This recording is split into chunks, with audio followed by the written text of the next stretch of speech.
This podcast is brought to you by Most Valuable Podcasts, saving your day from boredom with the best podcasting entertainment. Hello and welcome to episode 31 of Too Old to Game. I'm your fear-filled host, Dave Oster, and today I'm joined by the original man-child himself, Ricky Widmer. What's up, guys? Unfortunately, Mark Weber was unable to join us as he is currently plagued down with the plague. Yeah, he's a little sicky poo from Mark. Yeah. So, Mark, get well. We'll catch you next time. Today, we've got a great show for you. We're going to be talking about the biggest game right now in the world, Apex Legends, the Fortnite killer. question mark. And then we'll kind of jump around a little bit to some more feedback as we learn more about a certain, Iron Man-esque game, an Anthem. Some more stuff's come out about the end game and, expectations maybe. So we'll hit all the good stuff. Don't worry about it. Just a warning, coming out the gates, I did forget my laptop, so I am going to be looking at my cell phone. I'm not being rude. I got to do it. I got to do it. All the audio listeners now. See, the audio listeners wouldn't have known, but it's this I'm an honest man. It's this pesky camera that doesn't let you hide that you're using a phone and not a computer. Super true. But let's get right into it. Apex Legends, new game from the makers of Titanfall 2, owned by EA. This is their saving grace game, basically. This is after poor public image, stock drop, everything going wrong. Apex Legends slides out the gates and just vaults over every expectation people had. 10 million downloads in the first 3 days. I mean, just incredible numbers out there. And for obvious reasons, it is a fun game. It is a battle royale game, but they added their twist, and that on top of the hypermobility they're bringing in from their expertise with Titanfall 2, they also have added a class, special classes basically to the characters, so everybody can bring something a little different, which adds group dynamics, which we will dive right into. Ricky, can you give me your initial feedback on the game and then take us into a little bit of the classes? So, I mean, first off, the thing I want to hit is I love how they dropped it. I love and I hate it because for me personally, I didn't know anything about it. I hate being that guy that is like, oh, what's this? Oh, wait, there's already a million people playing it. How did I not know what this is? Why do I not know? I feel like I'm left out. Yeah. But the thing that is really crafty about this is Respawn is basically like, hey, you know what? We're not going to tell people that this is an EA game. We're just going to say, yep, you know what? No Titanfall 3. We're going to do a Battle Royale game. It's going to be really cool. Just wait for it. Oh, wait, here's Apex Legends. It's going to be coming out now.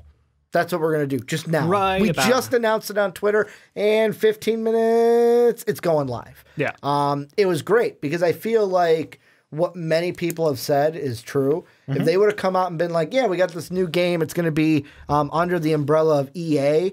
People automatically would have been like, well, fuck this game. It's an EA game. Why would I play this? It's an EA game. But instead, it was like, hey, we're just going to drop this on you and let you just make your opinion. If it's a good game, if it's not a good game. And they had, what was it? In the first 72 hours, 1 million concurrent players. Concurrent. That means 1 million at a time. Yep. It wasn't just, oh, we hit 1 million total. No, there was 1 million people at one time playing this game. And for me, my biggest thing, because I dove into it a little bit, I like the game. I like it so much better than Fortnite, and I'm not a Battle Royale guy. Yeah. I played, the only Battle Royale I did was Fortnite, and I was kind of like, this is okay. This is fun. And then I put it down. But this one, it's like, I feel like I'm going to dive in more because it's kind of, for me, I know everyone's like, oh, it's Titanfall, but Battle Royale without the mechs. But for me, it kind of latches together 3 games. Obviously, Fortnite, because it's Battle Royale. Yep. Little bit of Overwatch because of the first-personness and the ultimate. You've got the ultimate and the ability and a passive. So it's like you're taking that. I know Overwatch isn't the only one to do it, but that's just my reference. And then Borderlands, because they actually have, when I go up to something and press square and open up the supply bin, it reminds me of Borderlands. Walking up, opening up, waiting to see what's inside, seeing the actual, the white beam for common, the blue beam for rare. So it kind of reminds me of that. And then on top of it, my one biggest bugaboo right now you're not going to have fun playing this game if you're by yourself. You're just not. And the reason why I say that is I played 3 matches today, Dave. Yeah. One of the 3 had all 3 of our teammates. And that was my first one. The second one, person dropped before we even hit the drop ship.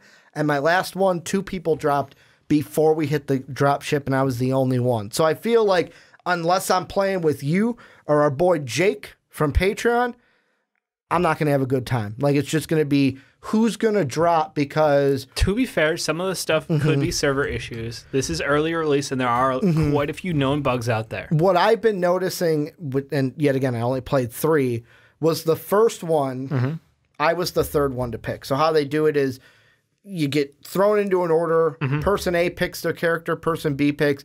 Well, person A picked their character. Person B, you see them flipping through, disconnect. It's like, oh, so you wanted that character and you didn't want to play with anybody Potentially. else. You're making some assumptions I'm there, just Chief. saying, that's what it looks like to me. Then someone else added, saw that, dropped right away, and then eventually the timer got to me, and I was like, fuck it, I'm just picking my guy.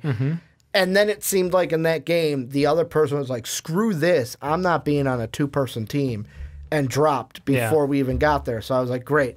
I'm by myself. The other one kind of seemed like it could have been a server thing. That to me takes away from the game because it's a team-based game.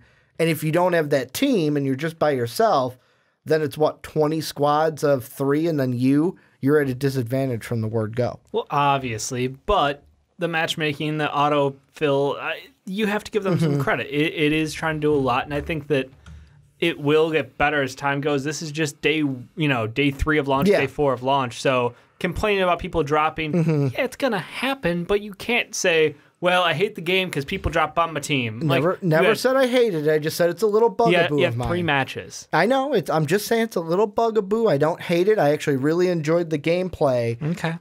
It's just, like I said, a little thing that gets me irritated, more so on a community level than a game level. Blame the people, not the game. No, I'm blaming the people, not blaming the game. Well, guess what, because I actually really like it. Guess what? If you get stuck on a one-man drop, you just quit and you join another match instantly. That's the point of Battle Royale. You're never out the action.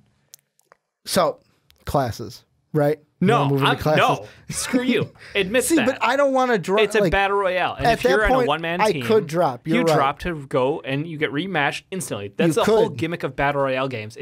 You are not out of the game for more than a couple minutes. I'm a stubborn man. I come in 1v. I'm going to play it out because I am a team. Your old man gamer mentality is wrong. I admit, this is too old to game, and I'm telling you, your old man mentality is wrong. Plus, let's be honest. I'm totally used to the games where it's like, I can't drop. They'll penalize me for dropping. I can't drop. I'll be penalized for it. So it's ingrained in my head, Dave. Barely an inconvenience. I'll play it through one. But the thing is, I'll go through the classes for you guys because I got them pulled up. The first one is and I'm going to pronounce some of these wrong, the Bangalore, which her playstyle is more of a soldier-like class, has a smoke launcher attack ability that fires a high-velocity smoke canister that explodes.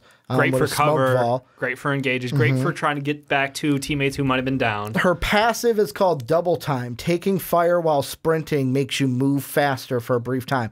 And this is a character that I've really wanted to try because of that. It's because super I like fun. The sprinting. I also like the ability of, I have my weapon out, I can hold triangle, put the weapon away, and run faster because I don't have a weapon in my hand. Comes in very handy when running away from the zoning. Exactly. And then her ultimate is Rolling Thunder, where she calls in an artillery strike that slowly creeps across the landscape. Then there's the Bloodhound, where his passive is Tracker. He's more of like a hunter-tracker kind of person, obviously, where he can see left behind trails from enemies.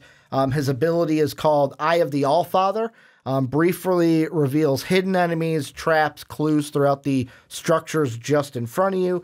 And then his ultimate is Beasts of the Hunt, enhances his senses, allowing you to move faster, and then highlighting your prey. Yeah, it's or the enemies that you have. That so far, the gameplay I've seen of that, a lot of people who favor the outside drops, like they're not like I'm diving in the middle. They're the outside ones. So they follow the creep in, and they are he is fantastic for kind of tracking people down as it shrinks down to like, okay, I know where he's going, see through buildings, make sure you can clear areas in advance. It's very handy. And the thing I wonder with him, and I'm going to break off a little bit, is the thing I like that's different than Fortnite. Yeah. Is, so we're dropping. So let's say it's me, you, and Jake. Yep. And you're going to be the jump master. So it's like, what's all a right, jump Dave, master, Ricky? You're the jump master. You're going to be the one to pick. All right, we're going to jump here, and I'm going to pick when we all jump out.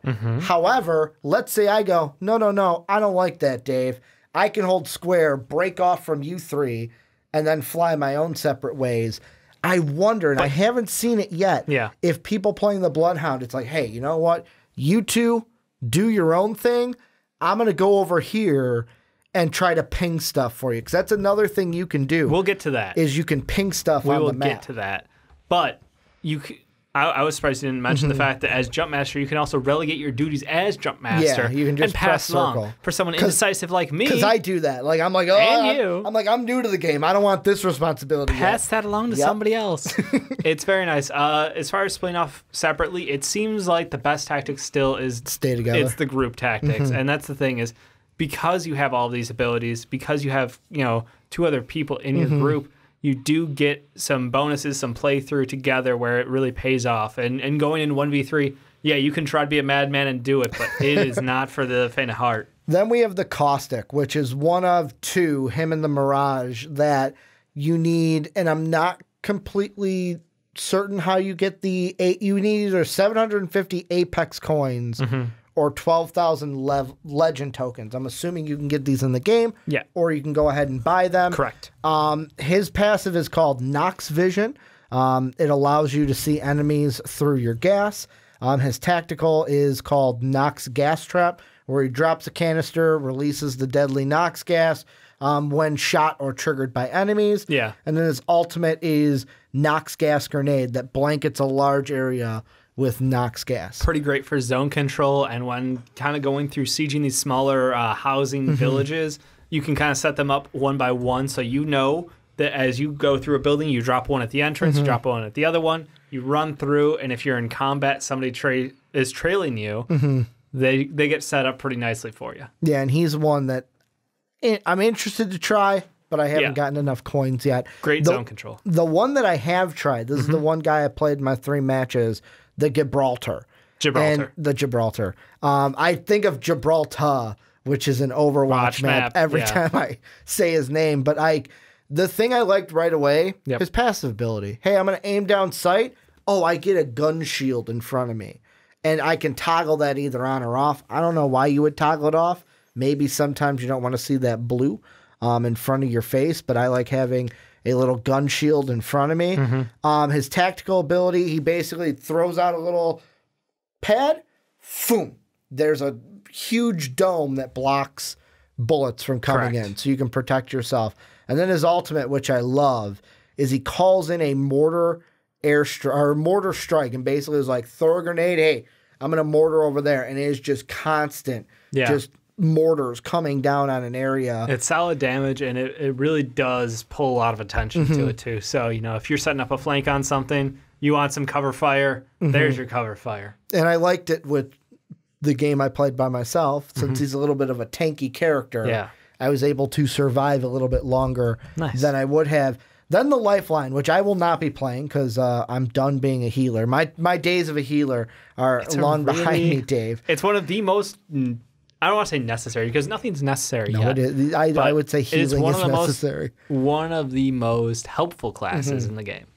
So her passive is Combat Medic. She revives knockdown teammates faster while protected by a shield wall. Hey, you're protecting someone? I'm the Gibraltar. I'm going to fucking throw a shield on you. You're now healing faster. Her healing items also are used 25% quicker. Her tactical ability, a DOC heal drone. Call the DOC to automatically heal nearby teammates. Doc. Yeah, it's a drone of compassion, or Doc. And then her ultimate is a care package. Drop a pod full of high-quality defensive gear. I get what you're saying where it's not necessary, but it's really helpful to have that character that's like, hey, I'm going to have this thing that heals us. I am also going to have an ultimate that gives us defensive abilities and really helps us with this care package. Absolutely. But also, much like Call of Duty, that care package is zoned in for everyone. Oh, it's up for grabs. I was on another team and they're like, a care package. And my character was like, hey, we got to go over there. I love care packages. It's a target, but it could also be used as bait. I love the strategy around it. I was watching Ninja play earlier, and they absolutely... Of course Ninja's playing Apex already. He is doing some... He's moving from Fortnite to Apex. He's doing some dirty stuff in that game. He's already a Battle Royale expert, so like he kind of gets it. But yeah, no, it's super helpful to have a medic on your team, but also that drop is like a magnet for idiots. And I don't mean that in a bad way, but I'm just saying... People just go, ooh, care package. Literally, the words care package mean I got to run over there regardless of my position.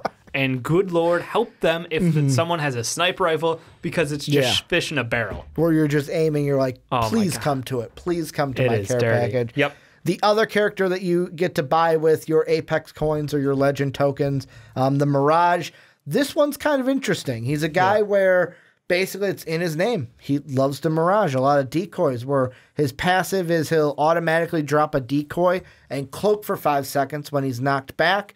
His tactical ability is called Psych Out, where it's like, hey, here's a hologram decoy, kind of confuse you. Am I here? Am I there? And then his ultimate is Vanishing Attack, where it's like, hey, here's a team of decoys while I cloak and get the hell out of here. Yeah, it's great for escapes. It's great for confusion on the battlefield. And then the last two, one of which I will never play, Pathfinder.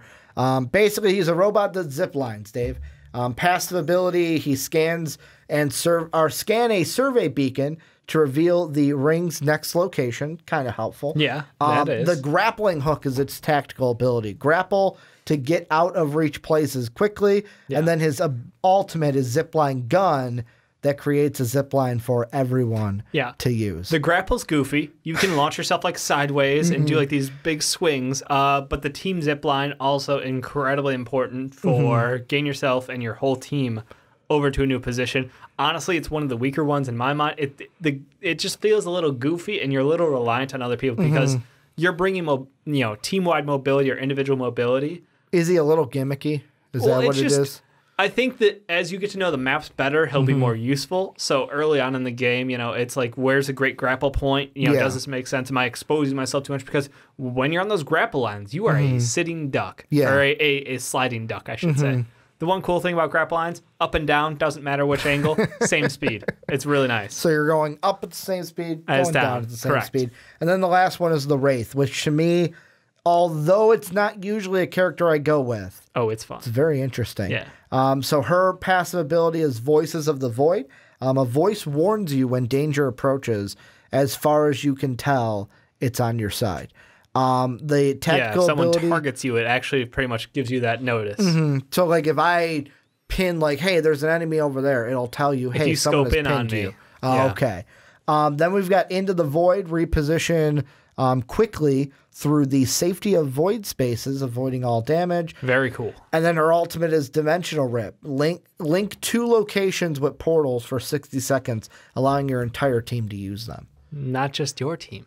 That's the thing. Every team. It's every team. Well, it says allowing your entire team to use it. I swear I watched one earlier, and I think they did. Okay. Because that would be kind of trippy if anyone can use it. I think it's open to everyone. Okay. I'm not 100%, but I'm fairly sure I watched other people use it. So that one's, again, mobility is key. And that's the thing. The whole thing about this game is it is not a single platform. You're not just going ground level once you fly down. It's the best, too. You don't have to build.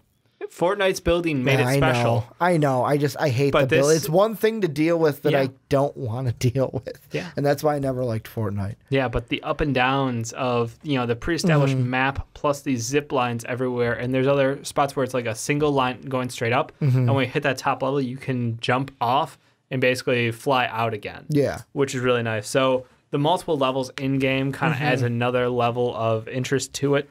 I think they did a really nice job establishing these different characters in the game. They really nailed down diversity, too, without shoving it down our throats. I don't know if you noticed from flipping through there. The characters? Yeah, extremely diverse. Solid voice actors across the board as well.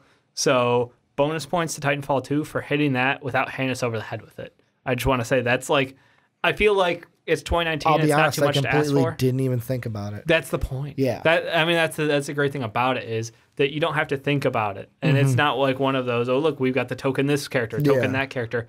They just do everything, and it just feels right. So I want to give them credit for that. Well, and the one thing, not to jump the gun, but this is the thing I really, really love about this game, the pin feature. Yes. Where it's like, all right, I hit R1. I play on PlayStation, so I hit R1 once. Hey, I'm going to pin a location like, hey, we should go over there. If I double tap it, hey, there's an enemy over there, guys. Like, hey, let's watch out. There's an enemy right there. Yeah. You can also pin guns and ammo. Correct. Like, for me, you can call dibs. My very, very, very first match didn't have a gun. Yep. Couldn't find one. Everything I opened, I could not find a gun. That's hilarious. And I was just like, oh my God, we're going to die. I have a grenade in my hand as I'm running around. And eventually one of my teammates was like, yo, bro, gun over here. I was like, thank you. And then I picked up a pistol. Yeah, and I think that's the one of the most interesting things is all the feedback about Anthem was the lack of a nonverbal comm system. Because you don't like talking to people. Here you go. Apex Legends brings it out the gates with the pin system, and it's vital. It's absolutely vital to communicate to your team. Being able to, like you said, ping locations to go to, ping enemies, ping drops, ping weapons, and like all of that. The more you can communicate with the team, the better your team will do. It's just flat out like it's linear. And it's like even like when I would play Overwatch when I was really into that, it would be like you'd be on there and people would be like, all right, who's got Mike?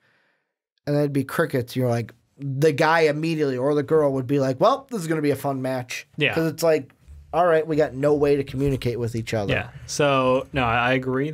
The pin system is fantastic. I'm glad they got it right from launch. I'm a little concerned with the complexity of some of them being done on console. I was more the PC side when I was watching play.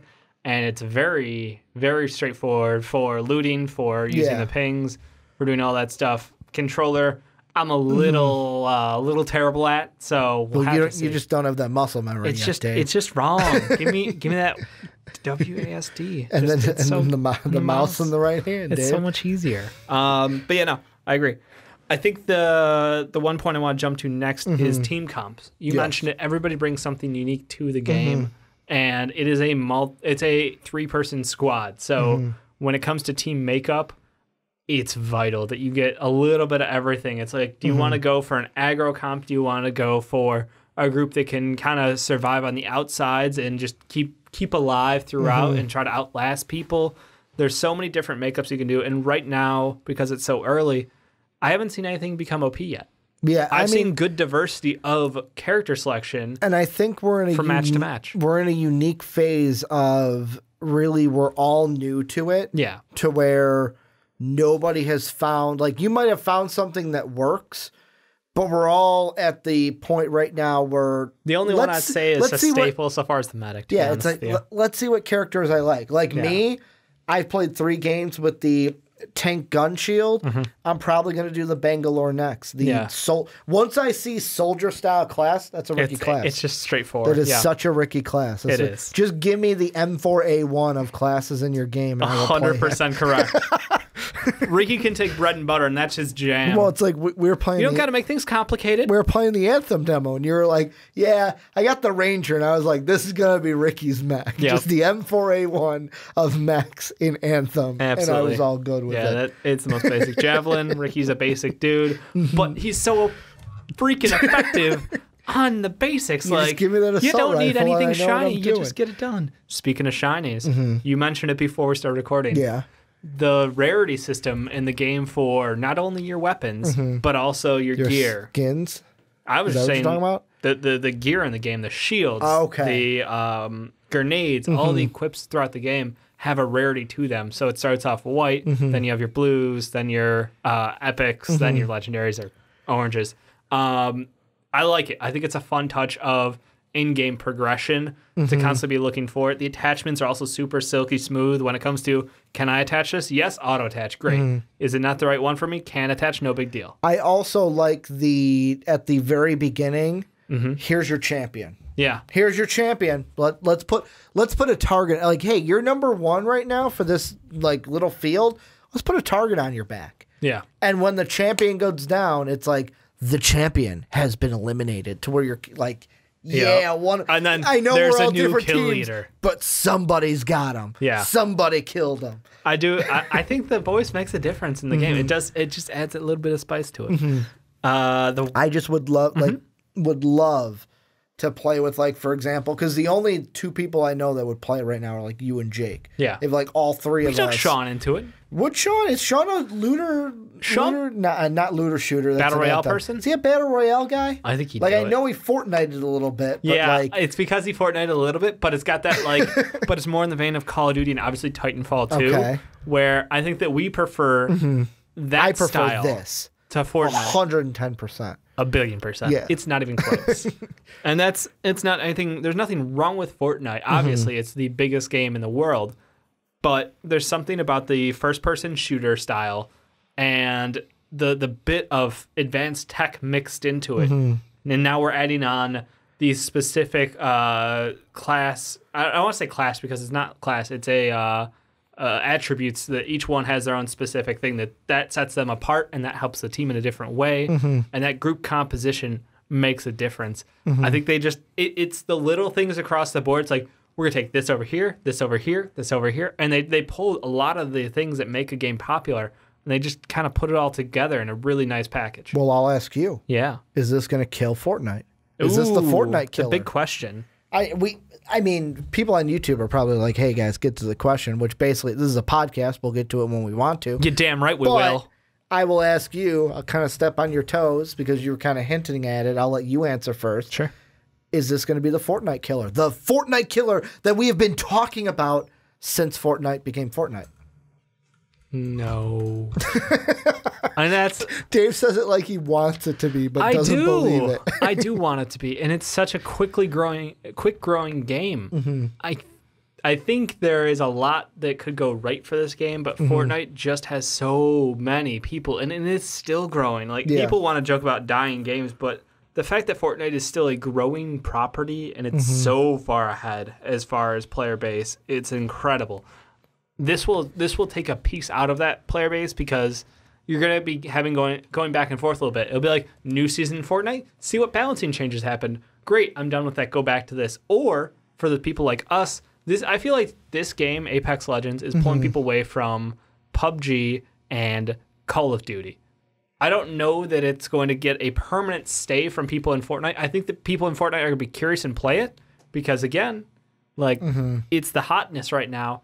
But I think that every time there's a new season, there's a new something. Fortnite does a good job of mixing things up and keeping things interesting, whereas we'll have to see what Apex Legends can do to keep their game fresh. This is going to solidify. Like, is it the Fortnite killer?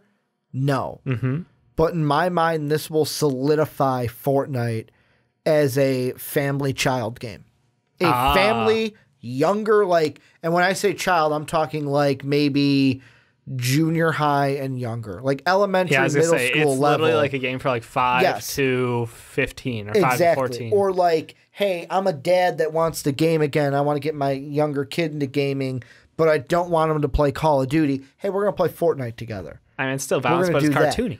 Exactly. So you think people are going to graduate out of Fortnite? Basically, yes. To where I feel like once you get old enough, it's going to be like, at this point, it's been the only one where, I mean, it's been the only one where, yes, Call of Duty has been Call there, of Duty, Red absolutely. Dead, but like, you're right. They're going to, like, Call of Duty should had be the market. Panicking a little bit. I absolutely think they are. Because those players are going to go, well, this one's better. This one's awesome. But but how it affects Fortnite is, I think it's basically going to age out, where once you get to a certain age, there's going to be a certain amount of people that go, you know what? Fortnite's not cool to me anymore. I like this older one. I like this one that appeals to me as I grow up. And maybe like high schoolers and above might switch over to Apex instead of playing Fortnite. I actually think you have a really strong point there. I do think that Call of Duty should be concerned because Call of Duty really doesn't have a ton to hold over this game. Call of Duty as a whole, you can get in vehicles and move around, but this has a different level of mobility in-game that it provides. I think there's something special about the game itself. When it comes to Fortnite, though, you know what they do better than everybody else? Make money. Yeah. And I was reading an article on Forbes about and this. just changes with the different like seasons that they have. Yeah, I'm just trying to make a point because I'm talking about my Forbes article that I brought up. But you can't let me talk, Ricky. You got to let me talk. Go ahead, Dave. So I was reading this Forbes article, and they were talking about how Fortnite is making a killing off of their cosmetics, their in-game stuff, their dances, their new skins, the epic, whatever stuff, everything that makes you be able to customize your character to be unique to you. And they're constantly rolling out new and new and new. There's always something new for you to buy. Whereas Apex Legends, because it's a first-person game, they do have in-game cosmetics, but isn't noticeable to the point where people are going to want to buy things at the same rate because you don't get to see your character all the time. You only get to see, like you said, on the platform cards, basically. It's like you got your launch screen, and then you've got, when you're in-game, you can see other people, but you can't see yourself. So do you think that this game will struggle when it comes to cosmetic sales, in turn leading to some maybe attempts to dig out different revenue streams? Because I think that the constant revenue stream of Fortnite is what makes it successful. Is everybody wants to buy more so they can keep dev support rolling longer. Apex Legends, can they get that constant revenue stream from cosmetics? I'll ask you this: was Blizzard making money off of loot boxes? They were, but that died off pretty much. I don't want to say entirely, but it has died off considerably. I feel like they will be fine. Where, yes, it's not a third person, so yes, you're not seeing it yourself, but like I look at it and I go, Blizzard didn't have a problem selling these skins, selling these voice. Like basically, you've got voice lines, which are in Overwatch, skins, which are in Overwatch, and all these different things. Where I'm looking, I'm like emotes, where it's like your finishing move. I'm like, okay, it's kind of like the victory emotes thing. Are pretty dope, actually. I should say the finishing moves. And that's the thing where I feel like we'll have to wait and see. With it not being a third person, is that why maybe not Fortnite, Apex and like a Blizzard don't sell as much as a Fortnite because I don't actually get to see my character dancing? I don't think that's going to be a big thing into it. I think the big thing is going to be how do they, now that it's out there, how long does it stay relevant, and what changes do they make to it? Well, I mean, the loot drop box percentage, they had done some early numbers, and it looks way worse than Overwatch. Well, it's an EA game. We expected that. Well, that's what I'm saying. Like, do you think that that's a cause for concern if people are going to... I mean, for the making money part, yes. Yeah. Like, and that's the thing of how do you, like, all right, your game is out there. You had 1 million concurrent players. How do you translate that into money since the game is free to play? Exactly. So they've got a lot of work to do on that front in my mind. I mean, the gun skins will be really interesting, though. At least because you can actually see the guns and stuff. At least that will always be unique. So that's kind of cool. I think that's probably where they're going to do a lot of it. But I think the constant changes in the keeping relevancy, it's funny. It's been out for 4 days, and we're like, how do you stay relevant? Yeah. How do you... Well, you in have our now, society, it's like you can be hot one day and then cold the next. Yeah. I think the cool thing about it is that, every time you drop in the map, it's going to be a different experience. Just like every other battle royale. The floating ship around from launch that you can try to land on with other teams for the higher chance of... Yeah. It's higher level, higher quality loot, but also super risky because it's like when you launch, there's streamers behind you. So you can see where you're going, and you can see where every other team is going. Which means if it gets a little hot, like you said, Rick, you can break off from that, and you're like, I'm going over there, guys. Yeah. Like, hey, I don't trust you. I get your drop leader, but you're leading us straight into a death trap. Let's just, come on, let's go. Yeah. So I agree that it's going to be a little interesting to see how well they can keep things fresh. But yeah, I think overall, it's just the weapons right now, everything seems pretty viable. There's only like 2 that are less than ideal, I think, but it comes down to a lot of preference. I have not gotten a sniper rifle yet. I've only gotten a assault rifle, shotgun, and then pistols. Okay. That's it. That's the only drops I've had in game. But have you gotten different types of each one? Or? So with pistols, I've gotten different ones where the first one was kind of like an automatic pistol. Right. The next one was just a normal pistol. Shotgun, I only got one of them because yet again, only played 3 games yet. I'm still new into it. And then the assault rifles were just normal assault rifles. I didn't notice like any 3-round bursts to automatic. Yeah. All of mine were just fully auto. So there's some which solid... I kind of a prefer compared to a 3-round burst. And it's all going to come down to preference because it seems like everything's viable, which is nice. But there's another area where they can balance if they do feel like they need to make some tweaks. One of the last things I want to hit on is the revive system, actually. It's so unique. Picking up a card. Well, not just like that, because that part's unique to me. The whole, I've got a downed friend on my team, and I didn't get to him during the timer to do a normal revive. Yeah. But I can go run over there, grab his card, and then run to a revive beacon, bring him back up. That, I think, is an amazing twist because it keeps, like, as long as someone's on your team, you got hope. But the thing, too, and they tell you this in the tutorial that they make you play, is it's not instant. It's not like, here's the beacon. It's, all right, I put the card in the beacon. All right, now I got to wait for the drop ship to come. I got to wait for the drop ship to drop you. So it's like, you are a target. At that point, hey, there's someone coming. Let's go and kill this person. And then we'll be waiting. When that person drops, we hit them before they got anything to think about. But it's a risk reward. Every time I get a chance, if I've got a card on me, I'm going to that beacon. I'm going to try to make the smart decision and bring my friend back if it's the right time. Or you do this. What if you're a Gibraltar and you're like, you know what? I got my mortar strike. I'm just going to wait. Oh, wait, I know exactly where they're going to be. You're going to revive them? Already put the card in and launch that mortar strike. Try to escape that, buddy. Yeah. No, there's a lot of fun to it, but I think that revive adds an extra bit of, you missed your opportunity to get him while he was down. It's okay. It's not all over yet. You got a chance. Can run by. And also, on top of that, let's say you and I are on separate teams. You die...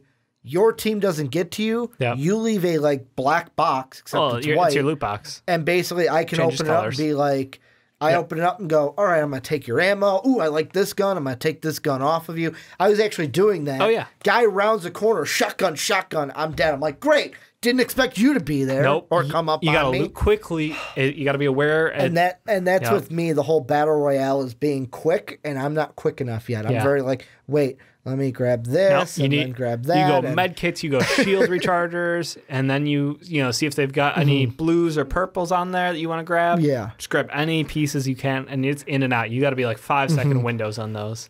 Got it. Hopefully, the more we play, hopefully Jake is going to take me under his wing. Jake's a youngin'. He'll probably be able to help us out a lot. Well, he's been hitting me up on sliding into those Twitter DMs, telling me about how cool Apex Legends is. So I'm like, I'm going to give it a try. Cool. And I'm glad I did. It might be the only Battle Royale game that I really like. I think there's a weird chance we get into it in the time between now and Anthem. Dave looks at the clock like, hey, is it time for Anthem Is it Anthem time yet?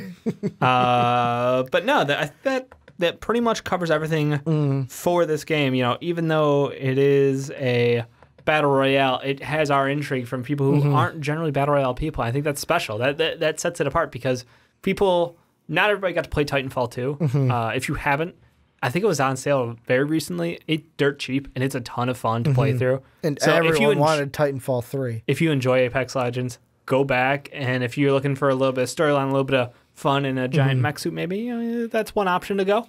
Another one would be Anthem. Totally different style of gameplay. And you would feel like people hearing you talk about Anthem would feel like you're one of the devs for Anthem. That is how much you talk about Anthem and how highly you talk about Anthem. I wish I was involved in Anthem. Anthem, if you're listening to this, people at Anthem, sponsorship. Just saying. Just saying. But let's get into Anthem. There was some a recent wave of news hitting about the endgame content and what the expectations should be. Mostly negative. Ricky, can you fill us in on that? So basically what's going on is the embargo was lifted on endgame content. So up until this embargo was lifted, anyone who's played the game that knew it could not talk about the endgame whatsoever. Now they can. And basically what it is there's going to be 3 strongholds, free play, which will have world bosses, cataclysms, which are like world events, and then the big raid. And people saw that and was like, is that going to be enough? Is that going to be enough for me to play? Like, after I get through this game, am I going to be consistently happy with that? Or is this going to get old real quick? And people started being like, oh, the doubt starts to set in. Exactly. Like, there was doubt. Then the doubt went away. Now the doubt is back, Dave. And it's funny because even in the demo, it was janky AF. Yes. Like, there was some stuff like... I remember telling you, why can't I run in base? And you're like, don't worry, it's just a demo. Yeah. I'm like, it better be, Dave. It better. Because I can't walk in the city. Exactly. Just put me on all fours, I'll crawl. I ran into situations where my head was missing during missions. I had an arm going through my body backwards. I was stuck auto running sideways. And you had the one where the guy quit. Yeah, I was in the middle of a stronghold, and the initial piece of the stronghold is when you're collecting the I forget what the actual term orbs. is. Yeah, they're just sparkly little orbs. The one that we were doing, right? Yeah. I mean, there was only one stronghold in the game. Okay. That's one of the problems that might be out there. I was collecting those, and a guy dropped from our team, but he had collected an orb, which meant that we could only turn in 7 of the 8 orbs, which means we were stuck. Yeah. So you had to just quit? Yeah. There's no way around it. We flew around for like 15 minutes trying to find, like, maybe it'll respawn. Maybe something will happen. Maybe something will change. Nope. You're stuck. You're stuck. You killed everything around here. You're stuck. Yeah, they got to change that. There was a lot of things that weren't perfect about it, but everything I was reading, everything I'm being told by people who had the full game access were like, don't worry about it. Don't worry about it. Don't worry about it. And I was like, okay, I feel great. I'm hyped for this game. And then you hit me with but there's no real end game. Or the end game is there.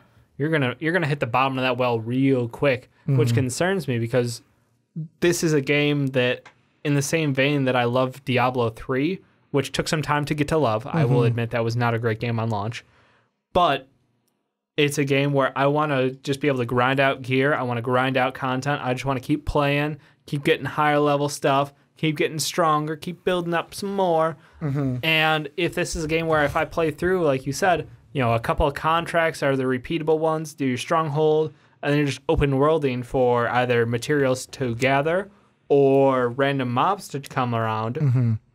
I don't know if that's going to be enough for me on a weekly basis where I've got a little bit of free time. I'm not, a full-time streamer, or I'm not in, high school or college where I've got a lot of that dead time that I can fill with this game. So I want to make sure the time I do play is quality time. Well, and that's like, I watched a video from Force Gaming where he even said, and you even made fun of it, where he said if you play it reasonably, so like if you're a 5 hour a day, or no, 5 hour a week kind of guy, you'll be fine. Yeah. But if you're going to play 8 hours a day, which right away you're like, yeah, but that ain't reasonable. That ain't reasonable. That ain't reasonable. That is like college kid that, hey, I'm going to skip college classes for a week to play this game. Just say normal college class loads like 16 hours a week. So you Plus, let's be honest, there might be, hey, my Friday I got class from 8 to 9, and then I got nothing. I say, if you ain't working your way through college, you got a whole lot of time for things, whether it's extracurriculars or video games or whatever. The fact is, Dave's like, I played WoW during college. I played a lot of. I sunk in. I had my 20 hours of classes.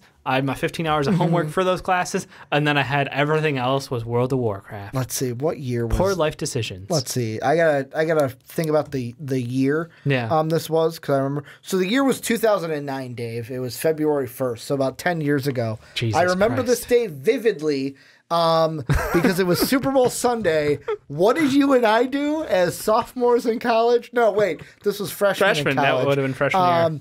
What did we do during Super Bowl 43? We sat in your room. I brought over my laptop. You were on your computer. I was on mine. Your little TV had the game, and we played WoW while watching the Super Bowl. Yeah. No, that was... all night. So it was basically all night we watched the Super Bowl. So much addiction. So much World of Warcraft. And that's the thing, is it really had, my attention because there's always something more to pull for. So if this is a game where... like we said, the timing window is so vital because this game is coming out, and right now, guess what? It's Division 2 beta weekend because Division 2 launches just a few weeks after Anthem. So they really have to kill it out the gates and pull attention and be like, no, you want to come spend time in our game because Division 2, that ain't got nothing on us. And March 15th. Yeah.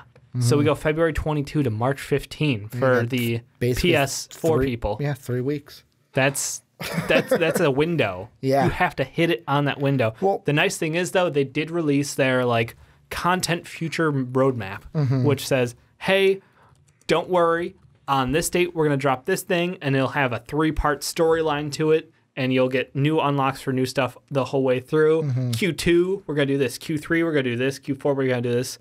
Obviously, the only exact date was the first one, but that tells me that they're working on this game still, that they've got plans for what's going to come when, which is ideal. Because if I hit the end and I'm like, they're not going to do shit for another month or two, I'm going to go take a look at Division 2. That's worst case scenario. Because, yeah. What it's got right now, and I pulled it up because I pulled up the r/Anthem, the game. Yeah. The gameplay calendar is launch, then in March will be Act 1, then in Act 2, then in Act 3. And within that Act 1, you're going to get 3 updates, basically. You're going to get an Evolving World, Stronger Together, and then the Cataclysm. Do they have an exact date? No, they just say starting in March 2019. Yeah, and I would not be surprised to see that. What day is Division 2 launch? The 15th. If it's the 14th. Wouldn't be surprised. Wouldn't be surprised. But that's the thing I was thinking about. Because I know you and I went into a different conversation that I do want to hit on the podcast. But before we do that, the thing I was thinking, and I this roadmap kind of eases it a little bit, but like Destiny. A lot of people have already compared this to Destiny. For every good right. I felt like with Destiny, it was already a hit end game. By the time that first expansion or that first DLC came out, which the difference here is that wasn't free. This will be. Yep. But I felt like by the time that first DLC came out, I was in that subsection of the player base that was already checked out. No. And once you have someone leave, so there will be a part of this consumer base that leaves for the Division 2. How are you going to pull them back in? Exactly. And that's why with you, like you said, I wouldn't be surprised if the week of Division 2, boom, here's your Act 1. Here's your new content. Come on back. Because you have to keep those people in your game, because I felt like Destiny's biggest problem was, all right, I got nothing to do. All right, it's hard to find people for a raid. Hey, I'm going to go play something else. All the DLC came out.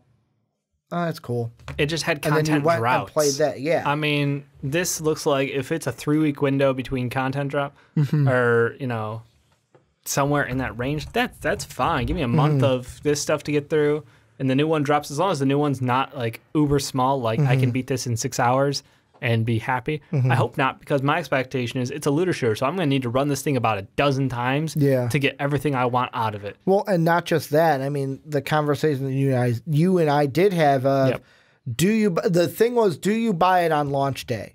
And the thing you brought up is, well, how long can I wait? Exactly. Because like you mentioned, I can't remember what game you said it was, but the Warframe was the big one.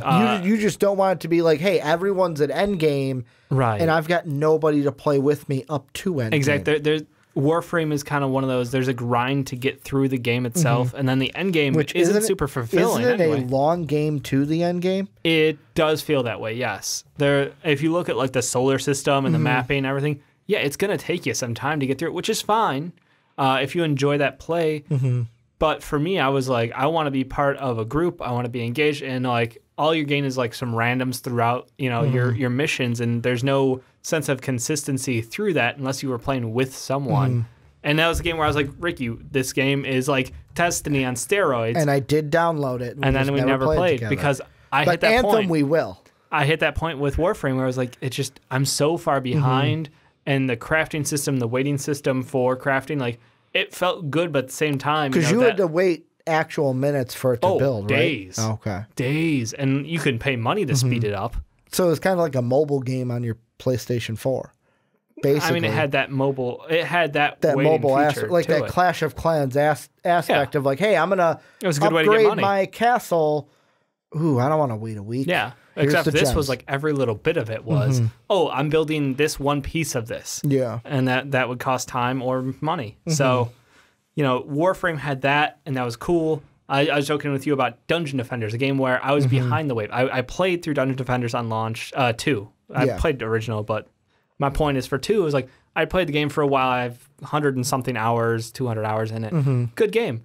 But I stopped playing. And then I look back, and it's been like 7 months, 8 months, 9 months, a year, and then it's like, oh god, there's a lot of change in this game. I don't quite know where to dip my foot in again to catch myself up on this, and it's just that level of fear that comes back to that. It's like I'm less, and maybe fear is not the right word.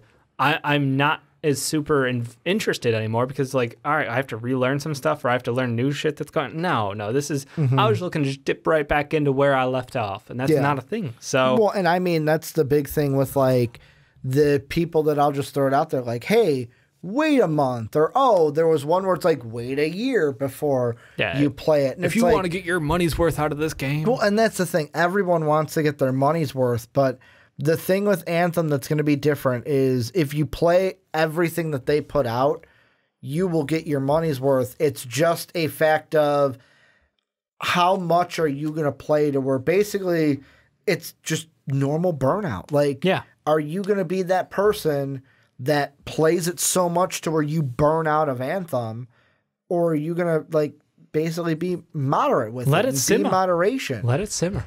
And put in a couple hours a day. Don't go heavy on it. Like I think we're gonna probably drop in a bunch on a weekend. Yeah. But then throughout the week, I mean, maybe an hour here, hour like, there. I mean, I'm totally on. I've had the thought of like, okay, whenever Dave and I play Anthem, pop it on Twitch, see who wants to play with us. But it's not like we're playing for 8 hours every single day. Yeah, no, I think that might be a special occasion Sunday or something like that. But that's about it. So no, I think that yes, there's concerns out there, but the genre itself lends it to. I'm going to grind out my gear. I'm going to get incrementally better as I play this game. And that leads to gameplay changes. And you can always be like, oh, I played through as a Storm for like 35, 40 hours. I want to do it again as a Colossus. I like how we both went to Colossus. Well, you said Hulkbuster, and I was like, fuck it. I'm going to paint him up like the Hulkbuster. Exactly. So I think that's the saving grace is it's going to be a little bit different. And, you know, that will keep the game fresh enough. And when you said about losing some player base to the Division, you know, they are different gameplay styles where Destiny had its very locked in combat and ultimate feel and gun feel. Anthem has a high mobility to it. It's very quick paced. And, you know, the guns are kind of filler. The abilities are really what gets the job done. Where Division 2 is all guns. And that's again a different feel, a different visual style, and more, I guess, realistic than the fantasy that is Anthem. So different strokes for different folks at the end of the day. But either way, I'm psyched about Anthem, but I am right now in the zone on Apex Legends. Ricky, any closing thoughts? The only closing thought I'm looking at is kind of looking at the release schedule after Anthem. Yeah. The only things that I could see that are big, but I'm not going to say like, oh, these are all, but like Toe Jam and Earl, that's just a small one coming back from the grave. Way but back. Like the Division coming out on the 15th. You've got the Shovel Knight. It'll be a big one for some people. Mortal Kombat 11 in April. Days Gone in late April. Rage 2 in May. And then there is... Sorry, it just looks like a steamroll. It's just like right now it's either at this point Anthem and the Division 2. The one thing I will throw out there is from what I have seen, of course you and I didn't get our early demos of Death Stranding, which I'm like, what the hell? Where's our early demos? A little disappointing that Death Stranding devs. Apparently, the thing I've been hearing is will blow us away. And I was like, yes, that is good, because that game, when I saw it at E3, when we did our podcast, was like, oh, what the fuck? Yeah. And you got me intrigued. I felt uncomfortable.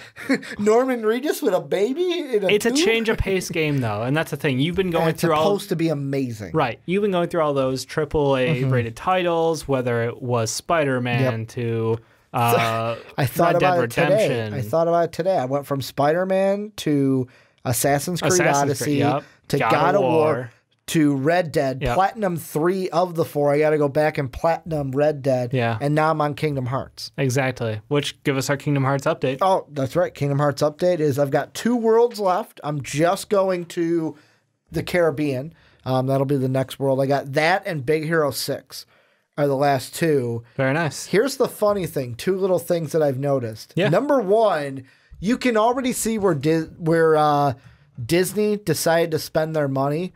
Because like I mentioned on our first impressions, that Jim Hanks, the brother of Tom Hanks, does Woody for all of like the games and stuff. Because Tom has even said in interviews, They're like, you don't want to do this. He goes, yeah, just let my brother do it. I mean, he'll love to do it. Just let him do it. And it sounds right. But the thing I find so funny is the Frozen world, the Rapunzel world. You can see like, oh, those worlds we want to really get. Like the Frozen world had Idina Menzel, Kristen Bell, Josh Gad. They were all there. Oh, yeah. Let's get the real voices for all of them. Yep. Like Flynn from Rapunzel. All right, it's Zachary Levi, which I heard the voice. I'm like, that's Zachary Levi? It's Zachary Levi. Did not know he was in Tangled because I've never seen Tangled. So they spent money on him. But then it's like the Monsters, Inc. world. John Goodman? Nah. Billy Crystal? Nah. We're just going to get two random guys that can do it. Tim Allen? Nope, don't need him. We already got Jim Hanks. We don't need to get Tony Allen, which would be some like Tim Allen's evil brother or something. Okay. But basically, definitely not the ex-basketball player. And Jim, and not Tony Allen, the ex-basketball player from the Memphis Grizzlies. Yeah. Defensive toughness, baby. But that's just one thing I've noticed, where it's like some worlds, like the Frozen world. Hey, we're gonna dish out that cash to make sure everyone is here. That's because there's still cash to be had. Exactly. Exactly, but I cannot wait to finish it and give our full spoiler cast. Solid observations, Ricky. Thank you so much for joining us today. If you like this, go ahead and check us out on iTunes. If you rate it, leave a comment. We love the feedback. We love to hear from you. And yeah, I think thank you. It was a really good episode. And patreon.com. Oh yeah, check out Patreon. We're still looking for our first. It'll be awesome. It'll be dope. And we'll catch you next time.